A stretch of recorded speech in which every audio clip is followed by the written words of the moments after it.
welcome to my channel.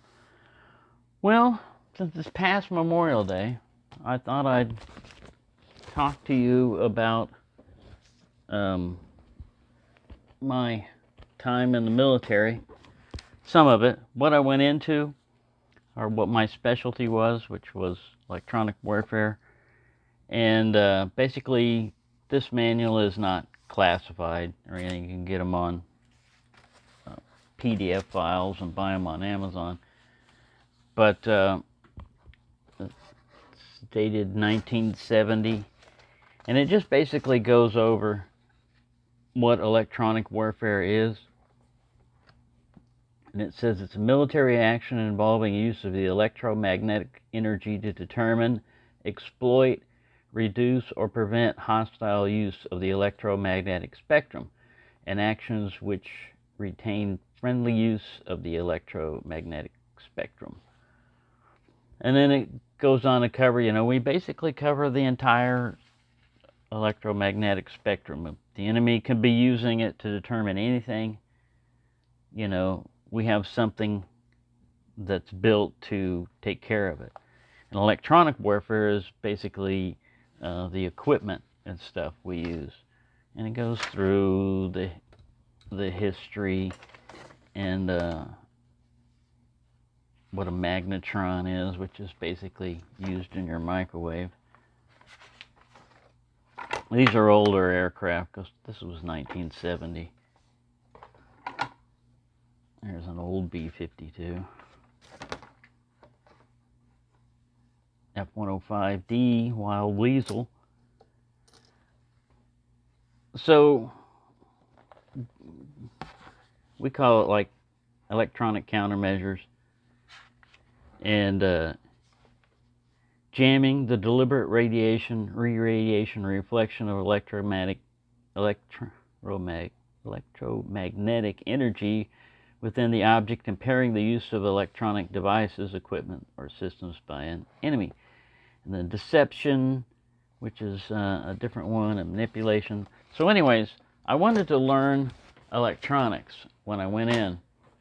And I'll show you my enlistment contract. I had to cover up sections of it because they used our Social Security number as our service number. And you would get orders with not only your name, but a ton of people's names and Social Security numbers, and sometimes date of birth, and where in their residence, and all that other stuff.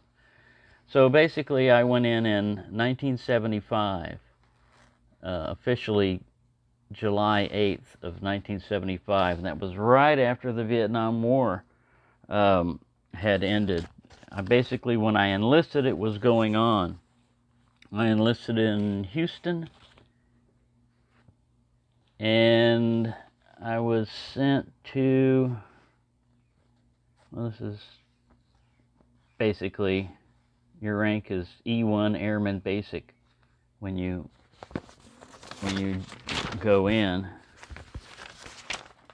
But I went to Lackland Air Force Base in Texas for basic training, and then after that we went to Keesler Air Force Base in Mississippi for the electronics class and the electronic warfare class. There was a basic electronics class they had for people that were going to work on stuff that didn't require a security clearance, and then they had other ones that would be further, like ours, which were specialties. And you had to pass each one. If you didn't pass, I don't remember if there was a whole lot of remedial stuff other than they would kick you out of electronics and make you a cook or a security guard that guards the airplanes and make sure they don't run away. Security police is what they called it in the Air Force. But I worked on B-52s in part of my career on this. These are older B-52s. I'm trying to get to something that I worked on. And F-4 Phantoms, A-10 aircraft. So we had antennas and stuff all over these aircraft. Now this is a G model here. I can tell by the paint scheme and the low light cameras that they installed later on. This is the front cockpit of a B-52. And that's the camera. I'm sorry this thing is not perfectly lined up for showing pages. But those things were hot, and they had 8 jet engines on them, you know, so they would run these things up. All right, buff weapons. These are nukes. Right there. And then those are like cruise missiles, early Tomahawks. Now, the D model, this is not a D model, but the D model still had these quad 50 cals in the back in the little cockpit back there. We had equipment back there, but it was pretty uncanny to be walking on a flight line and have those things tracking you. They're not supposed to do that, but somebody would be up there testing out the radar, and you'd see these 4 50 cal machine guns aimed at you, and you just hoped that they were unloaded. See, here's one with a cockpit in it. That's a D model. And yeah, these things can swivel up and down and left, right. And there's a little radar they've got on them and stuff.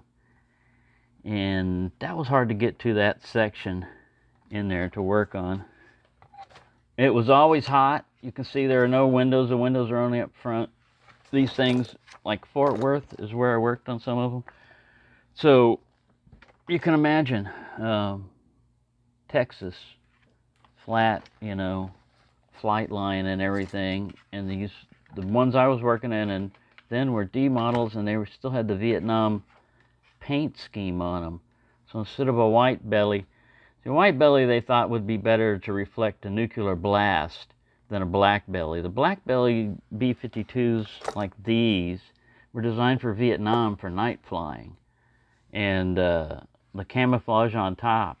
So you can imagine how much, that's the hatch that tried to knock me out, kill me, how much heat this stuff retains in the summertime. It's worse than an attic. Anybody that's worked in an attic, it's much worse than an attic. There's no ventilation. And you had to time your duration in there, on there, or you could just, it'd kill you. But anyways, yeah, those are pretty cool. I want to get to one of the pictures back here of the flight line.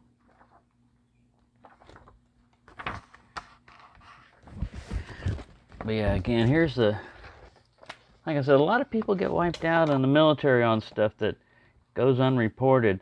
Here's that hatch, the main hatch to go up into the B-52. It's like a 2-story airplane, so the bottom level has got the bomb nav and bombing and navigation and weapons, you know, guy down there. And then up on top is the pilot and the co-pilot, maybe an engineer. And then on the left and right, you have the electronic warfare system station on a D model. And then the fire control station for the tail gunner. Those two sit together. But this hatch is countersunk, right? See? And it's designed so that it just comes down easy. But they packed a drogue parachute on there, a drag parachute that every B-52 has, and that's much heavier than a regular parachute. I think it weighed like 250 pounds or something like that. So when I go into the aircraft, we have to go in there, you know, to turn stuff on. I turn this hatch, I had my shoulder up underneath, you know, up by it, and it wouldn't turn. And I you know, was trying to pivot it to open, and finally I got it to open, and that thing just goes kabam and knocks my head down into the concrete, knocks me out. But yeah, it was bigger than these.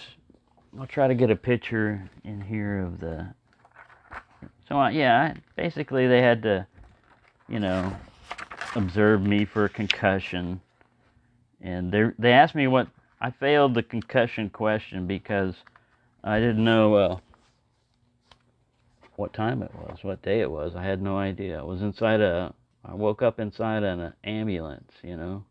Do you know where you are? It looks like an ambulance. Do you know why you're here? Something happened to me? Yeah.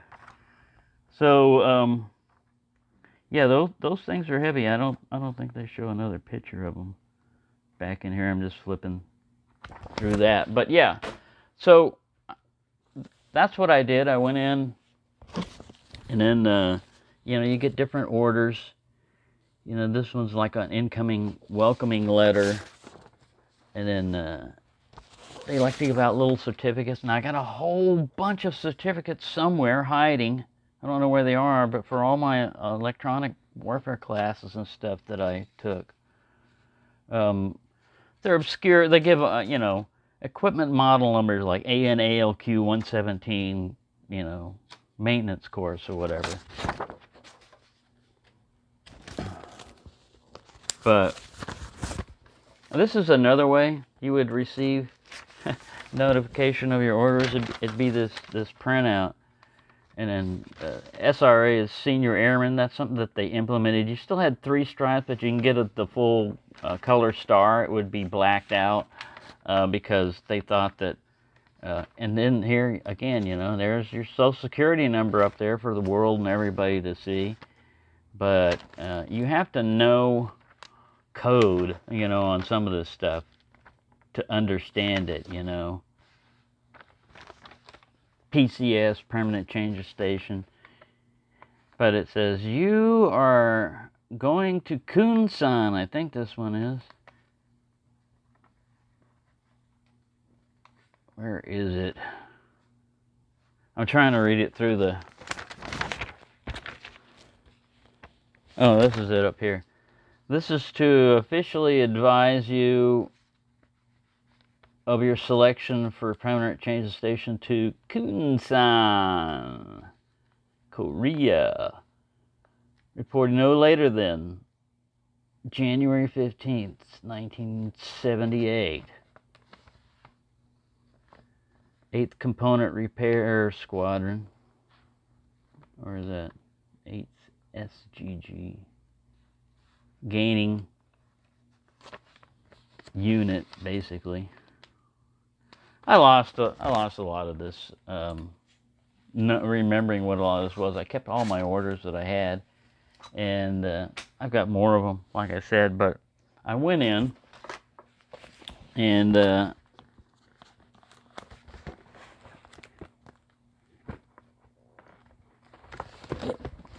here's me in Mississippi. Look at that. Prisoner of war status.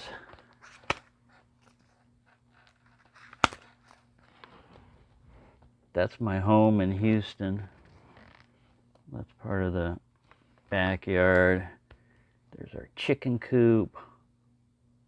We had all that. All this has changed now. There's Hubba, the turkey. He's with a rooster. There's Herbie, the guinea pig. He lived out there. Chickens. My Volkswagen, first one that I had, I burned up the engine on it. My dad's old GMC, some Doves we had. Yeah, that's where it came from. Where I went was to the military, and it was interesting because, like I said, in 1975, the military was frowned upon. We had just, you know, lost the Vietnam War, basically. And nobody really, there wasn't any support for people, you know, like, thank you for your service or anything. Really, if you wore your uniform in public.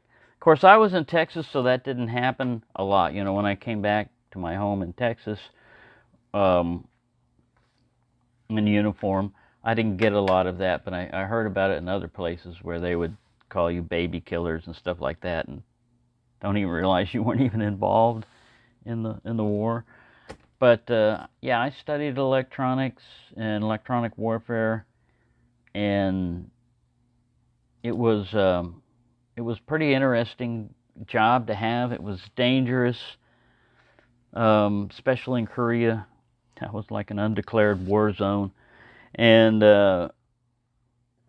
yeah, I got out after 6 years. I finally got to see England. I think I went from Lackland Air Force Base to Keesler Air Force Base in Mississippi for electronic warfare training. Then I got stationed at Carswell Air Force Base working on B-52s and Strategic Air Command. And that's where I asked people, how do you get out of Strategic Air Command?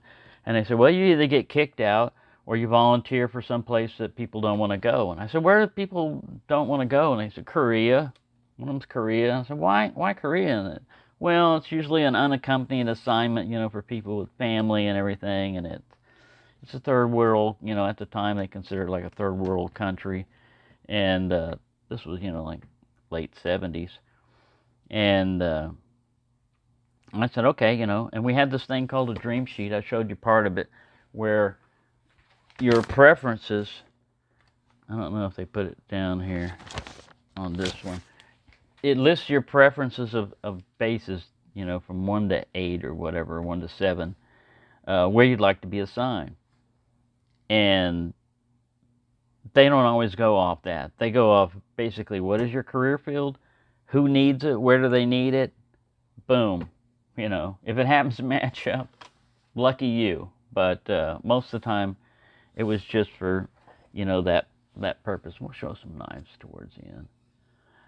But I really enjoyed my time in the military. I was going to make a career out of it, but after 6 years of being in it and seeing how little freedoms you actually do have while you're fighting, or, you know, basically, whenever you join the military, no matter what branch it is, you're basically saying you're willing to give your life for your country. I mean, not just like talk crap about it, but you're saying, hey, if it happens to be I get put in harm's way and I die, so be it, you know. That's what I'm doing. And very few jobs require that from you. You know, if you don't like your job and it sucks, you know, it's not requiring you to risk your life for it, but you'll go through things, lack of sleep, lack of food, lack of, you know, adequate shelter and stuff, just because that's what it requires to get the job done. And in our career field, it was a mission critical type of stuff, you know. It required you to have a security clearance to even know what the stuff was all about. And then you had to be under the Human Reliability Program. As nuts as I was, somehow I made that through, you know, because they didn't want nutcases around nukes. And yeah, I never got kicked out of that. Eventually, you know, when you go out of the service, you lose, you know, all your clearances and all other stuff. But yeah, it was always exercises, you know. We were always like, you'd be asleep and then all of a sudden alarms would go off or something and you'd have to play war, you know, get out there and change your aircraft to war configuration. And chow hall would be shut down or something. They'd start giving you boxed lunches and all kinds of stuff, you know. It was just whatever they could come up with, whatever their idea was for fun for that day. But I learned a lot about it because I went in right after high school. I mean, I enlisted in July, so I mean, you know, whenever time you get out of high school, I didn't get a summer vacation. I went from high school straight in, and I don't regret it. Like I said, I think it's great that people are nowadays getting recognized for their service because, yeah, the people that join the military are willing to die for everybody else's ability to say, okay, I'm not going to join the military, you know. That's your right, you know. That's only your right because other people have joined and died to fight for that right. So that's what kind of like makes it special. You know, that's why I don't mind people criticizing. I like free and open, you know, conversations and stuff. But you know, a lot of times now we just can't have that. It's being censored. It's being, you know, you can't talk about something that kills millions of people unless it fits the narrative. that they're going with right at that time. If you say anything contrary to that, you're considered a conspiracy theorist or a lunatic or whatever else. And if later on it turns out that you were right and you were correct, you're not going to get an apology. You know, everybody's going to act like, oh, well, but we believed the government. We believed what they were saying. Anytime you can't talk about another subject in a free and open society, you're no longer a free and open society, you know? Don't get me wrong. I love America. I think it's the best that we've got, but it's not perfect. You know, we can do much better. And if we survive this coming upheaval, all this stuff that's going on, I think we'll all be better for it, you know? So anyway, that's my little philosophy thing there in the end. Thank you for listening to this basically background of when I went into the service, why, and what I got out of it was I learned a lot about life.